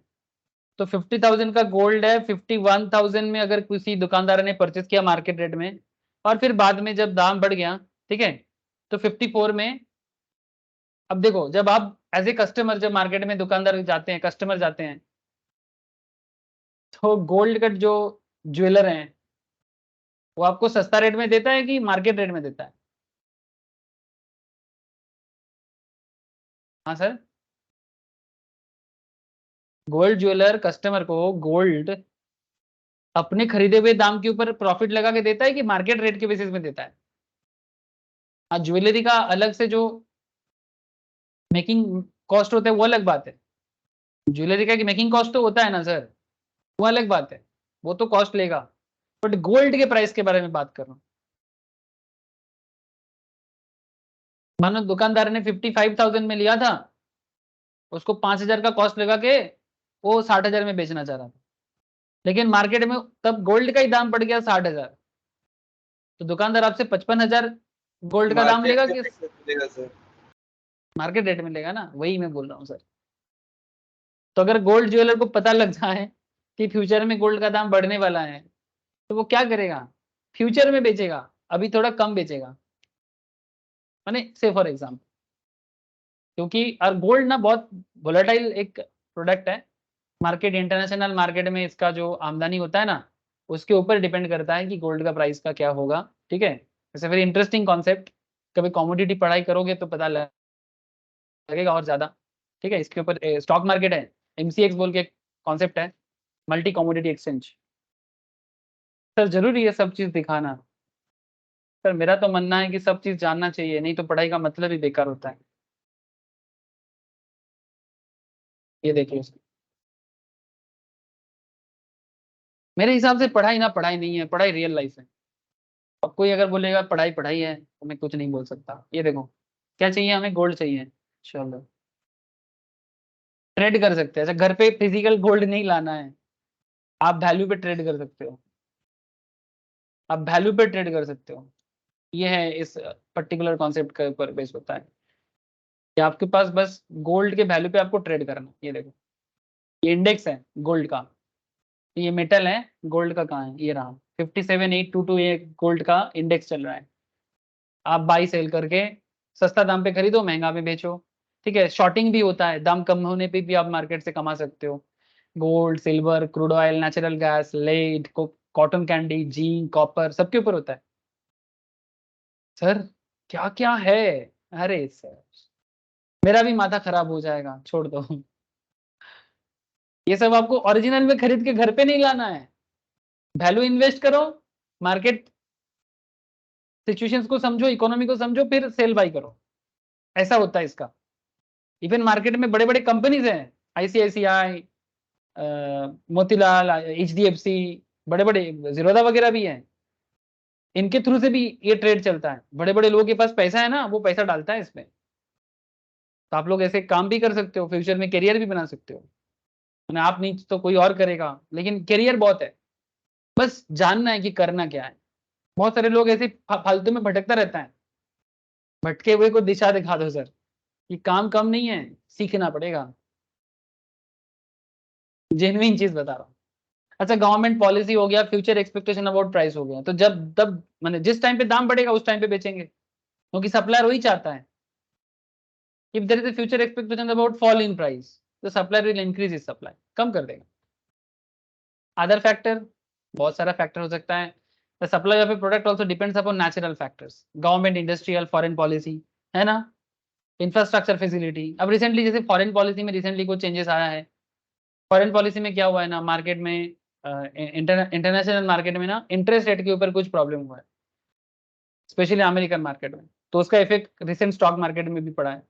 तो foreign policy, industrial matter, infrastructure facilities, market structure, production capacity, सब मैटर काम करता है। जैसे इंडिया अभी मेक इन इंडिया कर रहा है, और इंडिया के इस मेक इन इंडिया कॉन्सेप्ट में इंडिया चाइना को compete कर रहा है। सीरियसली, इंडिया का जो current make in India concept है, इसमें इंडिया चाइना को compete कर रहा है। दुनिया भर के फॉरेन कंपनीज चाइना में अपना मैन्युफैक्चरिंग ओपन करना चाह रहा था, इतना दिन तो वही हो रहा था। अगर लास्ट 20 ईयर्स का हिस्ट्री देखे तो चाइना में मैन्युफैक्चरिंग का बाढ़ आ गया है, अभी भी है बहुत ज्यादा, और वही चाइना का इकोनॉमी को ग्रो किया। बट अभी दुनिया चाइना को छोड़ के इंडिया को पसंद कर रहा है due to Indian international relation as well as India का स्किल डेवलपमेंट, इंडिया का इच्छा, ठीक है, और इंडिया का वर्किंग एनवायरनमेंट, और चाइना का दोगलापन लोगों को पसंद नहीं आ रहा है, ठीक है, क्योंकि चाइना पैसा बना के ना अपने आप को ज्यादा होनू समझ रहा है, और इंडिया क्या है ना सबको लेके चलना चाहता है। चाइना अपने आप को शेर मानना चाहता है, लेकिन आजकल सब ये बोलता है मैं शेर, तो वो बोलता है मैं सवा शेर, ठीक है, लेकिन इंडिया का ऐसा नहीं है। इंडिया तो एक अलग ही कॉन्सेप्ट में जीना चाहता है। इंडिया का मानना है कि वासुदेव कुटुंबकम, माने the whole earth is one family. ये इंडिया का बहुत पुराना संस्कृत श्लोक है, वासुदेव कुटुंबकम। ये करेंटली बीजेपी भी ये श्लोक को G20 में भी रखा गया था। इसका मतलब है कि द पूरा अर्थ जो है वो एक फैमिली मान के काम करेंगे। तो ये बात ना लोगों को अच्छा लग रहा है, इसीलिए हर एक विदेश का जो रिलेशन है वो पहले से बेहतर हुआ है, और दुनिया भर का वर्किंग प्रोसेस इंडिया में आना चाहता है। आप देखो एप्पल का मैन्युफैक्चरिंग इंडिया में हो रहा है, आईफोन का, समझ रहे हो सर, हो रहा है ना आईफोन मैन्युफैक्चरिंग इंडिया में? अरे हाँ या ना?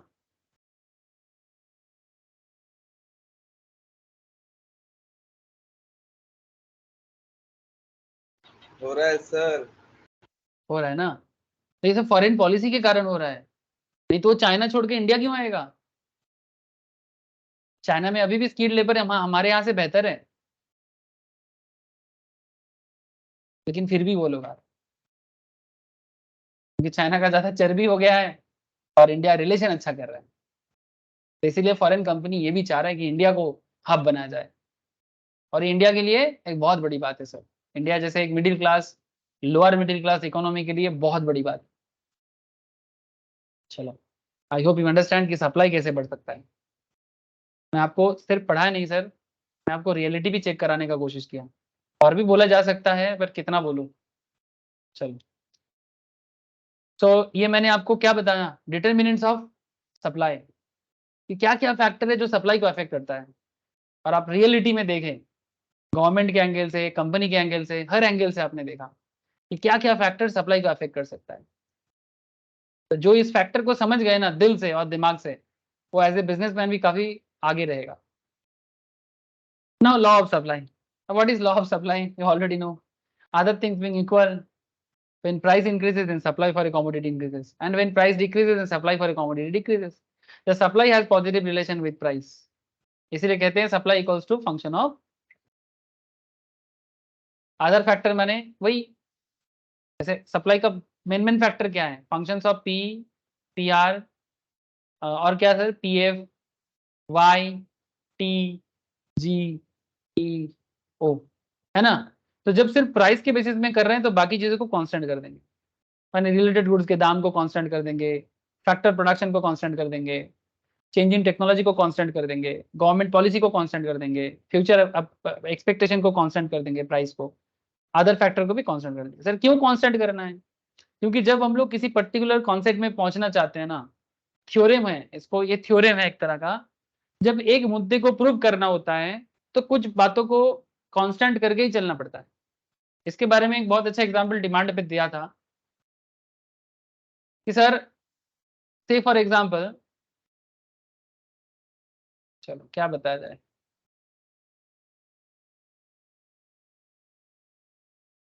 जैसे मेरा क्लासरूम कहाँ है, केष्टपुर में है ना सर? तो केष्टपुर में मेरे क्लासरूम है। अगर मैं आपको बोलूं कि सर आप केष्टपुर से उल्टा डांगा जाओ, ठीक है, KSG स्क्वायर कहाँ है? दिख नहीं रहा है, दिखता है तो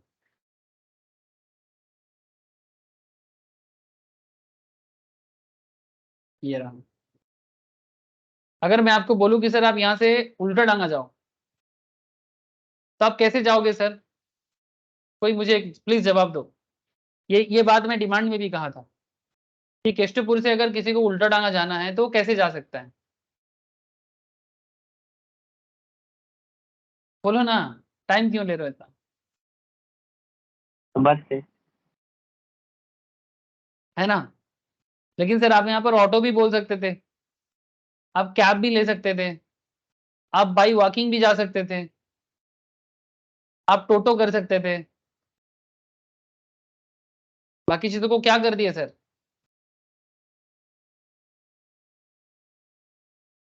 कांस्टेंट। तो जब आप किसी एक पर्टिकुलर पॉइंट को प्रूव करना चाहोगे तो बाकी चीजों को कांस्टेंट करना जरूरी हो जाता है। रियलिटी में ऐसा ही होता है।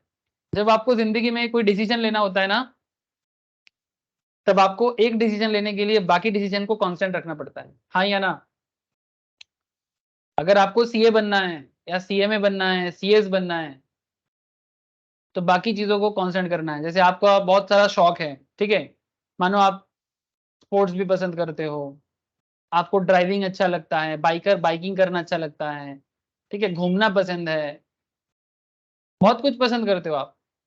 बट अगर सीए बनना है, अगर सीएमए बनना है, अगर सीएस बनना है, ये अगर नहीं होना चाहिए। पूरा फोकस इसको देना है और बाकी जो भी तुम्हारे अलग शौक है ना, उसको थोड़ा तो कांस्टेंट करना पड़ेगा। मैं ये नहीं कहता कि जिंदगी भर के लिए। तो अगर एक पर्टिकुलर एरिया में जाना है तो बाकी चीजों को कांस्टेंट करना पड़ेगा, नहीं तो कभी पहुंच ही नहीं पाओगे। ये जिंदगी का रूल है सर, ठीक है, इसीलिए बोलते हैं फोकस। ठीक है, तो सप्लाई का डेफिनेशन भी देखो फोकस करके बनाया गया। जब प्राइस के बेसिस में सप्लाई को हम लोग डिटरमाइन कर रहे हैं, ठीक है, जब प्राइस के बेसिस में हम लोग सप्लाई को डिटरमाइन कर रहे हैं, हम प्राइस पे फोकस कर रहे हैं और बाकी चीजों को क्या कर रहे हैं, बाकी चीजों को कांस्टेंट कर रहे हैं। सर सप्लाई का ना कार्व होता है, माने ग्राफ बोलते हैं, ठीक है, सप्लाई कर्व या ग्राफ, ये दो तरह के बन सकता है। इसको सप्लाई शेड्यूल भी कहते हैं। एक एग्जांपल यहाँ पर है कि कोई प्रोडक्ट का दाम 1 टका है, 2 टका है, 3 टका है, 4 टका है, 5 टका है, तो दाम बढ़ता जाएगा, सप्लाई बढ़ता जाएगा। ये सप्लाई शेड्यूल हो गया। सर कहना क्या चाहते हो कि सप्लायर ऑलवेज यही तो चाहता है, दाम बढ़े और उसका सप्लाई बढ़े। प्रोडक्ट का दाम बढ़ेगा तो सप्लाई बढ़ेगा। वो अलग बात की डिमांड के साथ एडजस्ट उनको बाद में करना पड़ता है, उसको हम लोग आगे बताएंगे। डिमांड सप्लाई का जो ये मीटिंग पॉइंट है ना, इसके बारे में बात करेंगे, पर फिलहाल सप्लाई तो समझ लो। अब सप्लाई का ड्रॉ कैसे करना होता है, हाउ टू ड्रॉ सप्लाई का, ध्यान से देखो।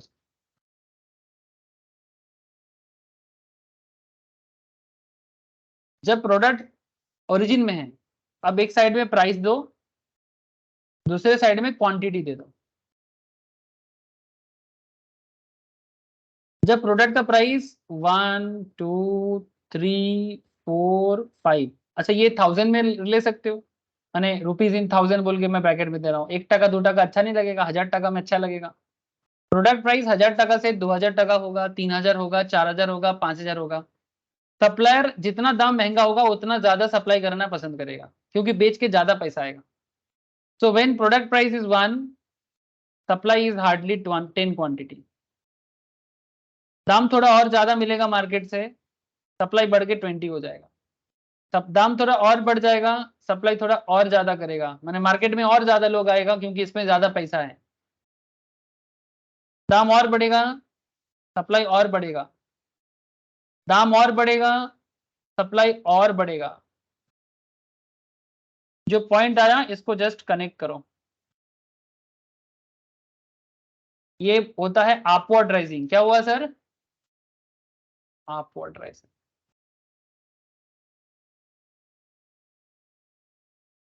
मगर कभी आपको ड्रॉ करना पड़े ना, आप ऐसे भी ड्रॉ कर सकते हो, और ये अपवर्ड राइजिंग दिखाने का जरूरत नहीं है, ये तो मैंने दिखाया बस समझाने के लिए। ये जो साइन है ना, अपवर्ड साइन, ये दिखाने का जरूरत नहीं है, ये मैंने बताया कि ये अपवर्ड है।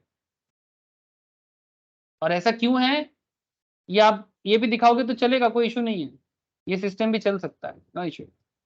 जो मैंने अभी आपको ड्रॉ करके दिखाया, समझ में आ गया सप्लाई का? बताओ sir. Yes sir. How to draw supply का, क्लियर क्लियर है?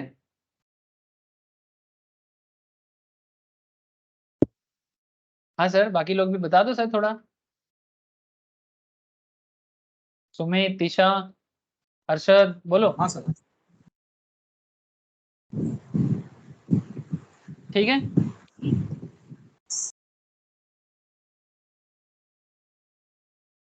अच्छा कुछ चीजें ऐसे भी होते हैं, एक्सेप्शनल पॉइंट भी जान लो।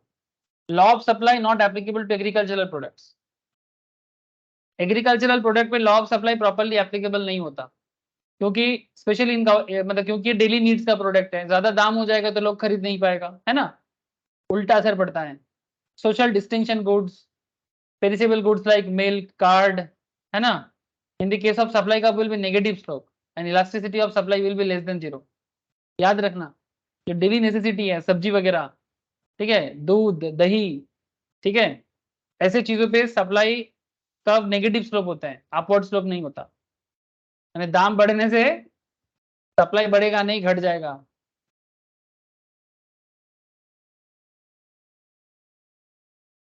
ठीक है सर, आई थिंक आपको सप्लाई रिलेटेड एक ओवरऑल कॉन्सेप्ट समझ में आ गया।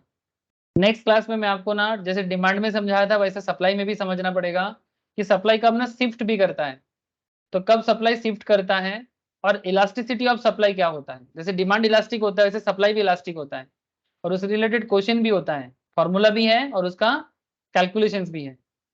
ये आपके साथ में नेक्स्ट क्लास में चर्चा करूंगा। तो डिमांड एंड सप्लाई कंप्लीट हो जाएगा, फिर हम लोग प्रोडक्शन एंड कॉस्ट में बात करेंगे। ठीक है, जितना मैंने आज करवाया इसको अच्छे से घर पे देख लो। जिसका डिमांड का क्लास मिस है वो प्लीज बैकअप से डिमांड देख लो।